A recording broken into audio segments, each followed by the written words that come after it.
Today, we are joined by someone who I would put on the Mount Rushmore of music education advocacy on today's PMEA's Take Note podcast.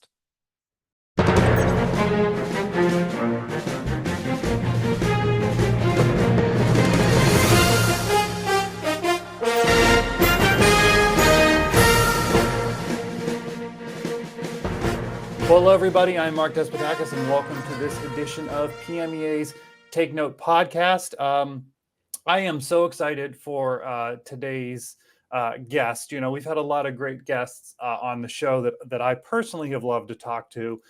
Today is probably the top of that list because this person not only has done so much for music education and for so many people involved in that, but I would say she has done so much for me and influenced my life in so many ways. So I am delighted to welcome in Mary Luehrsen. Mary, thanks for being with us.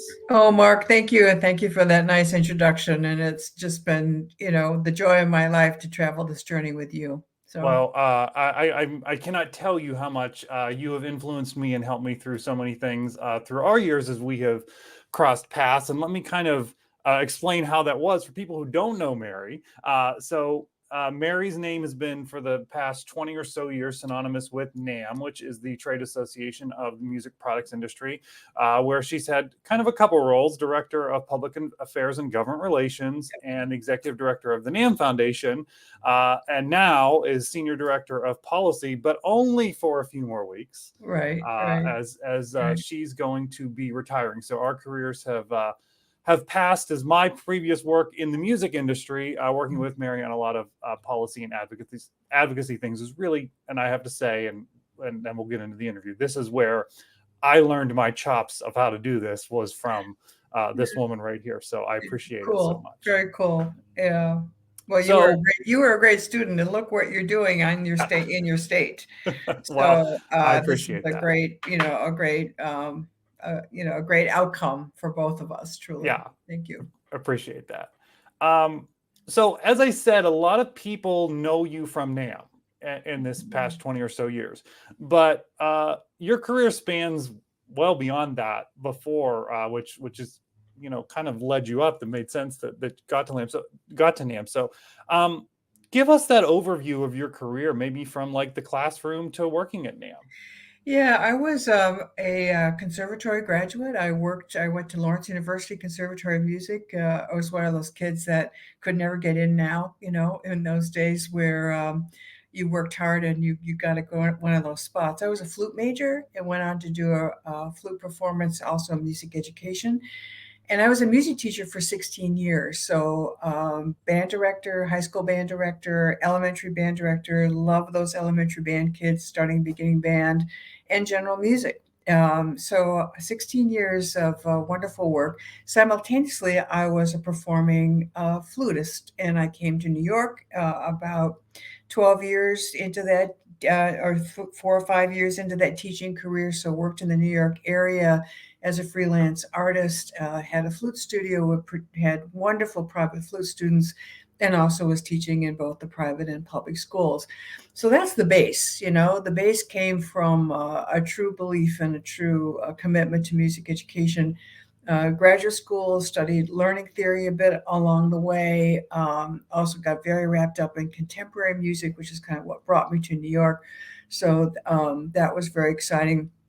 And I think a lot of us in the creative field have many things that draw on us and pull us forward. Similar to your career, Mark, you were a teacher, also worked in the music industry, now working in statewide policy work. I too had some of those pulls, and one was into arts administration. I actually became executive director of a local professional symphony orchestra. Prior to that, I wrote the curriculum for the education program for that orchestra. So, and that kind of brought me over into what I call sort of the, policy, political, community relations realm. And I went over to work for the decades long supporter of the Metropolitan Opera broadcast, the Texaco Corporation. And I worked for them for a while before they were purchased by another major international oil company. And of course, all of us had to move into other gigs. And it was right at that moment that I was doing a project with the Sesame Workshop that happened to also have a partner with NAMM. And I met the then NAMM's new CEO, Joe Lamond, and knowing that at the tender, ripe age of late 40s, I was going to have to look for a new gig. And what I was doing was very specialized as a music education advocate, also supporting scientific research. Music brain research was just coming out of the gate. So I was very lucky to meet Joe. Wrote him a white paper. I still have that white paper. I would encourage anyone not to be afraid to put their dreams down on paper and share them with an organization that you think you might be a good fit for. And I got really lucky, and Joe hired me. And then I was able to develop the NAMM organization's advocacy program for members, continue to fund music research, expand the NAMM Foundation's outreach and offerings, and just have a really hardworking, took a lot of work, built a team at NAMM, a mighty, mighty public affairs team. And yeah, it's just been, I feel so grateful for everything I was able to do in music along the way. A life in music is a really remarkable blessing to have. So I was really grateful and it's just the next chapter for me. So I'm not parking too many things on the side here. I want to keep going. Yeah, well, we'll come back to that because we're going to talk about what's next for you. Uh, is the story part of the story correct? Where you met Joe in the Mike Mansfield room in the U.S. Capitol? Is that true? I'm not sure. I'm Okay, not sure. I know that I met him. I met him at the Sesame Workshop okay, for meetings that he was having and I was having. We did a rollout of that project, the Sesame Music Works project, when I was still at Texaco, and he was just coming into NAMM. And we had an event at the Metropolitan Opera. I think that maybe was the first and maybe the last time Joe went to the Metropolitan Opera. But we got him there, and it was just it was actually previously when I was at Texaco, he hosted me as his guest at the Grammys. So I think that we were, kind of like saying, first of all, Texaco and NAMM working together was very important for this project. So that was, a big investment from both of us. But and it was also the beginning of real serious market development work, national work from NAMM with a partnership with Sesame that eventually led to our partnerships we had both at the NAMM show and also with the Rose Parade. We had the Sesame characters on the floats that NAMM sponsored at the Rose Parade. Also, I had the good luck of managing. It was not always such good luck. It was a big project, managing. We also then partnered with the Macy's Parade and made them all music education themed. So it was a way to just bring forward other things the research was telling us, everything that life we knew in our lives about music, and to represent the industry in those settings. So the exact moment of meeting, I don't know if I could actually put the pin on the map, okay. but it was a really remarkable opportunity that Joe saw. Joe saw the vision, I think, and it aligned with vision. It also aligned with his faith in giving another person the opportunity to do things that maybe he didn't even know how to do or didn't know that could be done. And this is one of the greatest examples of leadership for me in my life that, I got to work with someone that said, I'm really not quite sure, like the flying, I'm not quite sure how this is going to work, but you show me, or lead us to the place where this will work. And I mean, that's just the greatest gift a person could get from someone you work for.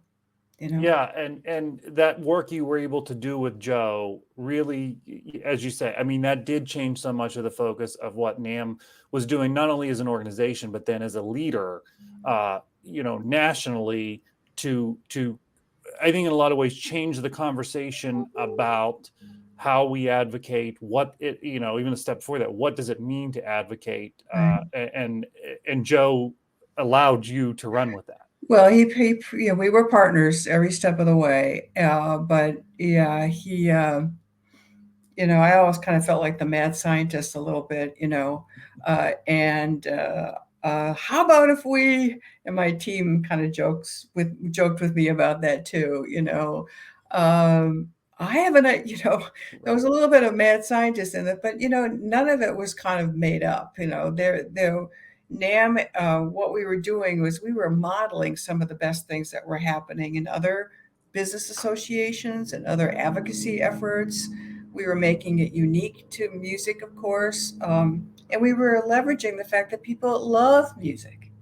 And music is universal, and music is the soundtrack of our lives. And we just had to package it a little bit better, and we had to train and support one another in getting that message out there. And you were a big part of that too along the way. So you laid out your career, and I think we can kind of hit some pinpoints there of, yeah, you saw what was happening in the classroom, you saw what was happening in the performing space, but what for you sparked really the passion to become such an advocate for music education and just put so much of it into your work as you've just described? I reflected on my own life at the end of the day. I was a kid in rural Wisconsin. I grew up on a farm. We were individual little schoolhouses scattered around the countryside with multiple grades in a room. There was a group of, essentially farmers who coalesced onto a local school board and built a consolidated school district for all of us. I mean, this is back in the early 60s. Interesting things were happening in the world in the 60s. So, as a kid, having moved out of early childhood now into 60s, I was in grade schools and whatnot. And I think the fact that I had that opportunity as a fourth grader to be introduced to a flute in the middle of nowhere, in probably which was a pretty high poverty index when you look at it, when you would really go back and look at the data, which I haven't really done that seriously. I kind of would like to, though. But the fact that there were adults in the room making decisions for us as kids that said, these kids need a music program. And they don't need just, like a drive-by music program. They need a sophisticated music program. They need to learn instruments. Need to learn to perform and dress well and dress, even if it's black and white things. And there was something there in the spirit of these people, and maybe it came from that they were very separated in farms, and they came together through church and community in some way. Music was a part of their lives and families. I don't know. I got, and also being a kid of the 60s, I came up through a time of social action and political action, and that I attended anti-war rallies, peaceful ones. I So there was something bubbling in me. But way at the end, the thing that drove me forward was the fact that I had that opportunity, and it was part of my life's work as a musician, not just as like an advocate, but as a musician, to make sure that those opportunities were available, and that still drives me. I mean, that's still we can't stop working on that.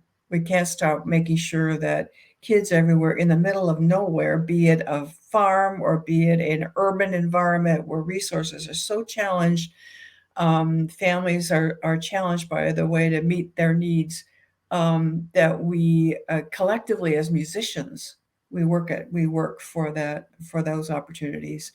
And I think we can really change the world. I think we have to keep changing the world. Yeah, I would agree with that. I mean, I think that the work that's already been done has made change. But as we then look back over the past 2 to 3 decades, let's say, the way advocacy works for a music educator has changed. Yes. It might have been this, maybe I'm wrong on this, but I don't think I am. Maybe 30 years ago, it was, well, we'll only advocate if there's a problem. Right. And it has changed to, well, we should always be advocating in some way. Right. and showing the positive things that are happening. So I think the role of a music educator has changed. I'm curious, what your thoughts are on how you've seen that evolve over time and what a music educator has to do and what their role is with advocacy. There was a very natural fear that was in the air, way back when I was a music teacher. And that is, well, if we advocate for music, we're essentially advocating for our jobs. And there's a lot of political fire, hot coals to walk on when, you're crossing over into sort of that either subliminal messaging about advocating for music. So we had a language problem, the way I see it. We had a language problem and kind of an organizational problem. When I say organization, organizing messages across various very important organizations, being them national or state. So kind of we had to be very intentional about sort of flipping the script in a way, because music educators um, need, I think I remember having deep conversations with the genuine fear that music educators had about, if I advocate for what I think is important for students, then it impacts my placement in my profession and my job, and that makes me uncomfortable because of my the intensity of my political environment, my boss and my boss's boss, and completely reasonable. I mean, that's a completely reasonable thing. So how could we move forward from a reactive position into an active role as advocates? And the core of that was putting students at the center. And if we put students at the center and we make arguments about the value of music for students in a broad, full curriculum, um, and we also flipped the script to be not reactive, which it really had been cuts, the fear of cuts, right? Which will always be there, to a proactive, celebratory, community engagement perspective, that maybe we all could be more comfortable about advocating. Because we had to get the people who were going to be influenced the most, teachers, right, parents, whatnot, to be more comfortable about what they were expressing. So how could we flip the narrative? And I think that remains true. And I think why music education advocacy has changed, and you're even more close to this than I am because I'm on the business side, which our business people are very close to our music educators, is we're celebrating more loudly. Mm-hmm. We're creating more visibility more loudly. Uh, we're engaging. We're having more mayors come out and conduct the wind band. We're celebrating the beginners and having the principal of that school conduct the beginners ensemble when they finally can put their hands on three notes. I think we're worried. We will always be committed to quality and excellence, and our highest performing wind ensembles that are winning intergalactic competitions. That will always be important. But maybe we're celebrating learning along the way a lot more. And that becomes our advocacy voice. We're celebrating the role in every person's life, from the rank beginner to the parent who's seeing their child experiencing this for the first time. I think we're louder, and because we believe it, and therefore I think one of the byproducts is not necessarily an easier teaching schedule. I think maybe more students are coming into us and want to be with us. Maybe our districts aren't keeping up with the necessary hires they need to have as robust curriculum offerings that they tell us that they want. But that then is part of our advocacy. We have to then, well, if you want all these kids in the pool, we're going to have more lifeguards. We have to have more people experiencing the benefits of music. By making it louder, we also create another advocacy agenda to have more. So I hope that, and I know not every music educator is has made that switch, but I hope that a music educator's career is longer, fuller, more complete, because they are really celebrating what they do every day. And, I just asked our music teachers listening to reflect on that, that you can overcome some of the anxieties about expressing the role of music in your life, the role of music in your students' life, expose early and often what's happening in your classroom, not just on the performance stage, explain what's happening in the classroom in terms of the deep. Oh, I mean, learning in music is so deep, but we see it at the end, but we don't know it along the way. And I think we have to explain that as part of our advocacy. Just let people in to know how wonderful it is. So that's a long answer, but it's a really important topic. And that's been, at the end of the day, it's all about the music teacher. Music teacher is the key, and we need to keep our teachers healthy, well, strong, loving what they do, and being celebrated. And sometimes you have to lead that celebration, and that's kind of the best advocacy. Yeah, and I will say a lot of the messages that you're delivering there about how this has changed. These are things that I'm hearing in pre-service music education classrooms in colleges and universities. So the message has certainly gotten across to those professors and administrators at the higher ed level that these things are now being discussed and part of the reality of a future music educator. So that's a win for sure. Yeah, and thank goodness that they're being trained in a mindset. They might not, you can learn the techniques of this or learn it from their state organization, a leader like you in a state organization. And there's a lot of leaders in state organizations that are helping with this. But the fact that we're all sort of pointing in that direction. And I think that, we had to train the leaders in advocacy like you. You came to Washington, D.C. with us. We had a unified message across our national organizations. They carried our water, we carried their water. I mean, people saw us as organizations working more proactively with one another. We created models, right? And then we also created that razor sharp ask, something that actually could get done. So when you look at your local school, even your work with your principal, what is an ask that they'll say yes to, as well as your aspirational asks that they might say, well, we have to wait a year or two to think about that. You need to build partners. You need to celebrate and build partners in the win. And I think that I don't think that'll ever go away. I think that's advocacy 101, and that'll just never go away. Right. Let's switch gears a little bit. Mm-hmm. As you look back at your career, what really sticks out to you? Are there moments? Are there events? What are the things that I would imagine you're kind of in a reflective mode here. Yeah. What sticks out? Well, there's a lot. I built uh, over time. I inherited staff members at NAMM, and then ultimately I built a public affairs team. And I can't say enough about those people that I worked with that built not only the public affairs program, the fly-in, but also the NAMM Foundation offerings at the NAMM show. The fact that we were able to attract music educators all over the country to feel really at home at the NAMM show. The fact that we were able to attract thousands of college music students that felt really at home at the NAMM show. Um, but that was kind of my mad scientist idea. But if it wasn't for that team, we would have never built those programs.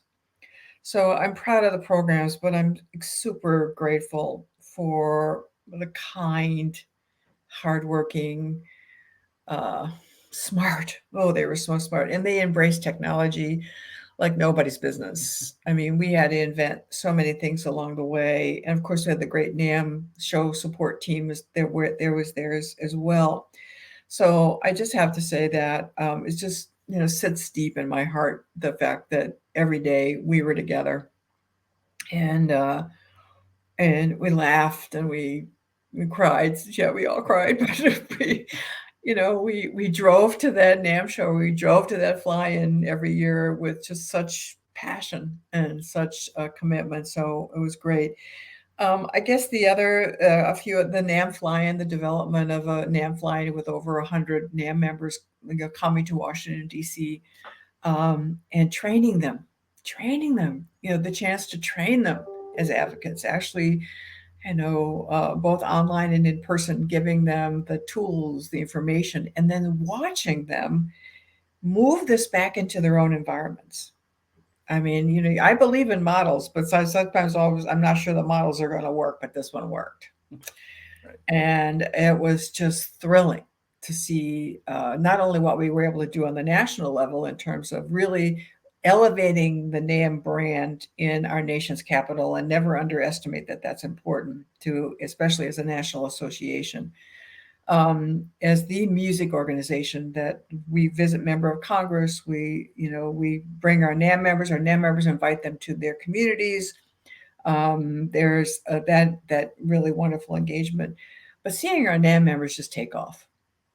I mean, they and to build, ultimately as an advocate, I'm a coalition builder, and now we had all these voices out there, right? We had all these people out there generating and talking to their music ed partners and creating state coalitions and doing state drive-ins. And we had NAMM members speaking on the floor of the Indiana Senate, and going to Sacramento, California, and Iowa passing some art standards in the state of Iowa and elevating their state efforts.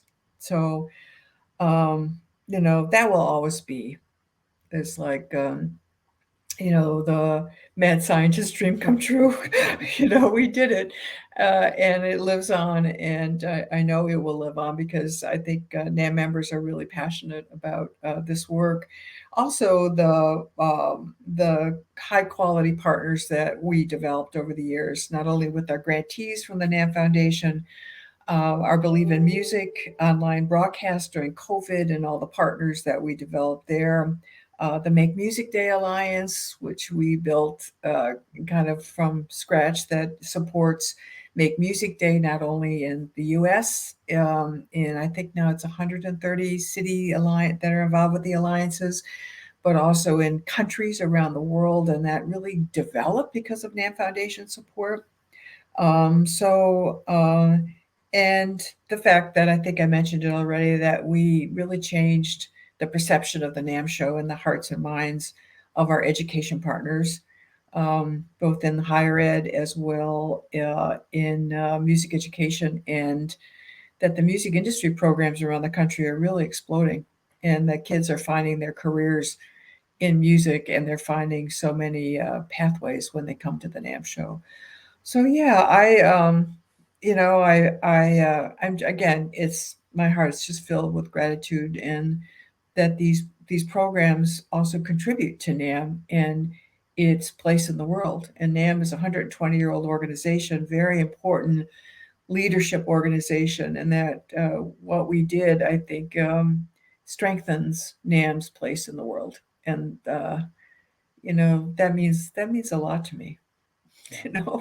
Yeah. It was worth all the plane travel. I remember standing on a jet bridge when I was renovating my kitchen, and I had to make decisions about appliances, and I remember saying, doggone it, I'm going to get the appliances I absolutely want, because standing on all these jet bridges has to count for something back home. So I ended up getting a Viking stove, and all the things that a cook loves to have. But yeah, it's really, really been a wonderful opportunity to do the work that I was able to do. Yeah, and you certainly made an impact as you've detailed in all of those things. So I have always said that Mary Luehrsen has a plan for all of us. We just don't know what it is. That's funny. But I certainly believe it, at least for me. I don't know if it's true for everyone else, but I believe it, because you kind of guided me along the way when I came to NAMM, and I want to get involved in some way, but I don't know where. And I went to those early fly-ins and learned so much, and got so inspired. So I can't tell you how many times over the years of knowing you that I have received Mary Luehrsen pep talks professionally and personally, on a whole variety of issues. So, what I want is a Mary Luehrsen pep talk for all of us out here that are still continuing this music education advocacy and are doing the work that sometimes you might not see a tangible outcome, or it might take more than I asked for something and I got a yes answer to it. What's the Mary Luehrsen pep talk here for music ed advocates? It's pretty simple at the end of the day, and you've heard it from me, and anyone that knows me heard it either in a talk or a presentation or in a conversation. It's like, be at the table. The other thing is, if you're not on the bus, you're under the bus. There's a million ways to say this, but and music educators are really, they are doing precious, serious work every day teaching music. And we know the prep time and the organization and the equipment and the rentals and everything that needs to be organized to make teaching music successful. And then we're kind of saying, and yeah, you got to be at the table. And it is, it goes back to those simple formulas too of 90% of success. I think it's higher than 90% of success is showing up. It's showing up. And just by being there, what you represent. You represent your music program. You represent the work in your classroom.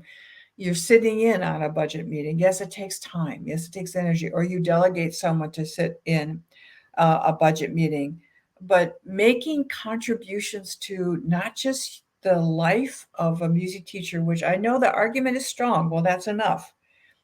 But the strength of the support around you is going to allow you to keep doing that. And to ignore that process is ignoring the process really at your risk for what you love to do and what your life's work is.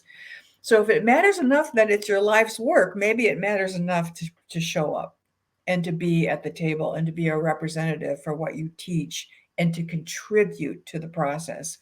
Now, when you start contributing to the process, you learn so much. And learning is kind of cool, you learn where people stand, you learn what their beliefs are, you learn what their obstacles to things that you care about are.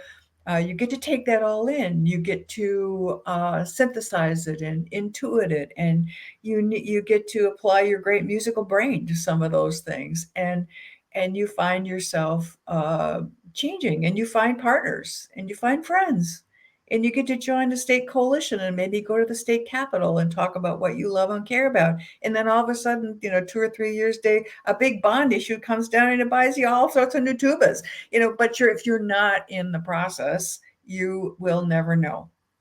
So to devote a percentage of time, because at the end of the day, I think it's fun. I think to be engaged in things that you care about and have the potential to move forward in a career that you have devoted so much to is just kind of like icing on the cake. And everyone that I know that we don't do things because they're just horrible. We do things because at the end they bring stuff to us. And I think at this level of advocacy engagement, as I look back at everybody that's gotten on fire, it's because it's kind of makes them excited, and it makes they feel like they're changing their own opportunity in a way, and that's important. We've got to keep working on our own opportunities as teachers, as educators. But then we have this feeling of that we love it so much and we're so dedicated to it that we're seeing the changes move out into the other parts of the world. So I think that'll always be my uh, uh, you know other people are saying it other ways right now. We heard the Obamas a couple weeks ago say we have to do something. Mm-hmm. That's key, right? We have to care, right? But we have to care effectively, and that's a Carl Broom message. Those of those who remember the grandfather of all of this advocacy work, Carl Broom, who was at NAMM. We have to care effectively, and the first rule of caring effectively is to show up and to be at the table and to be part of the process. Learn. It'll unfold. It'll teach you. You'll teach. You'll inform it, and And you'll be surprised how fast our music teachers become leaders in this effort. That's right. They're all like our NAMM members, how fast they became leaders in this effort. So Right. good question, Mark. All right. I'm re-energized. All right. Yeah. All right. So let's last question for you. All right. So you're done at NAMM. You're officially retiring here at the end of September. I know you well enough to know you're not going to sit still. You might sit a little stiller, but you are not going to be dormant. So what is next for you? Thank you for that question. Well, I am enjoying the reality of more time, and there's nothing like being on a very, very fast moving treadmill for a long time with a lot of opportunities and challenges and needs to have that time. And, I do think I read somewhere that your brain chemistry really can change. And it doesn't change unless you take a little time. So I've really am experiencing some new things coming in. But I'm very grateful that I have a post at the University of South Carolina as the professor of practice. You don't have to call me professor, but I'm teaching. I'm teaching. We've been teaching all the freshman music majors in a course on advocacy. So talk about a change in higher ed, right? And I'm also teaching graduate students in the role of musicians as leaders in their communities, and really looking at how you scaffold a program or a project that could actually really seriously address societal change through music. So that's kind of my nonprofit background and my grant making background coming together. So, and I think I'm gonna go back to school. Not only teach in school, but I think I'm going to go back and do some training certificates. Very interested in, always interested in community relations work, and very interested in the current leadership paradigms, because I think, again, there's kind of an itch I would like to scratch. And I think, who will I be if I learn something new? So, but on the music front, I bought with the memory of my mother, I bought a grand piano from my home. I'm playing the piano almost every day and singing.